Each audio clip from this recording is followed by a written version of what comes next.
Hello everybody and welcome back to another video. I'm SocietySucks and today I'm checking out, did Rome know about Scandinavia and the Vikings? I think the Romans may have known about them. However, I'm also quite sure that the Romans considered anyone who wasn't part of the Roman Empire to be barbarians. So they likely would have said that they're the same as everybody else, they're just barbarians. But maybe I'm wrong, we'll see. The Roman Empire spanned across much of Western, Central and Southern Europe, and it was aware of and traded goods with places as far as China. However, one place whose relationship with Rome isn't well known is Scandinavia. So what relationship did they have? Did Rome know about Scandinavia, the Vikings who lived there, and what did they both think of each other? So to begin, Vikings weren't actually around during the height of the Roman Empire. More on that later. I forgot about that. So did Rome know anything about any parts of Scandinavia? Yes, a bit. Now, Rome wasn't exactly famed for being contented, and it wasn't long until Emperor Augustus tried to expand his empire's borders towards what's now Denmark. In 5 AD, the Roman navy began sailing up the coast to try and make allies for the inevitable push. However, reliable friends take a long time to make, and Rome never managed to expand to the north.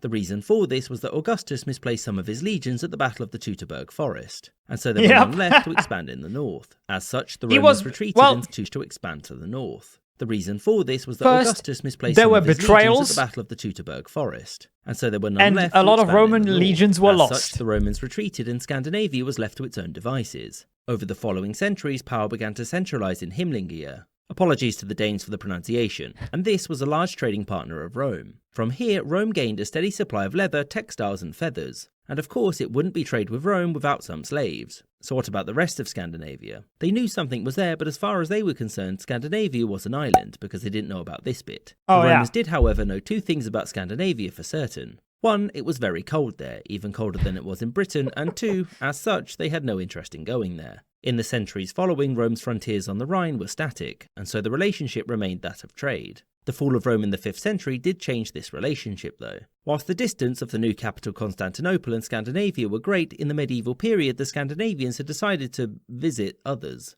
These Vikings made their way all across Europe, with some heading to Constantinople. Sure did. And when they arrived, many chose to join the emperors their way all across Europe, with some heading to Constantinople. And when they arrived, many chose to join the emperor's personal bodyguard, the Varangians, where they made their fortune. And trade between Constantinople and Scandinavia was mostly focused on Sweden.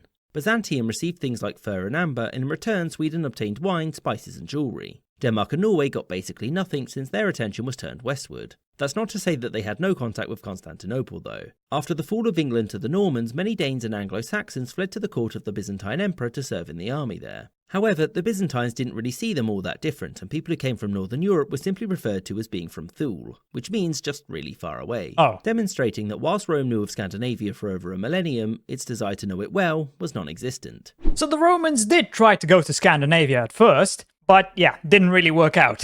And later on, it was just too cold, so they said no. And it's hard to call the Byzantine Empire the Roman Empire because it didn't even control Rome. But there's really not much more for me to say here, so I hope you enjoyed this video. If you did, please consider subscribing and leaving a like. If you want to see more reactions, check out this video right here. And with that, I hope I'll see you in the next video.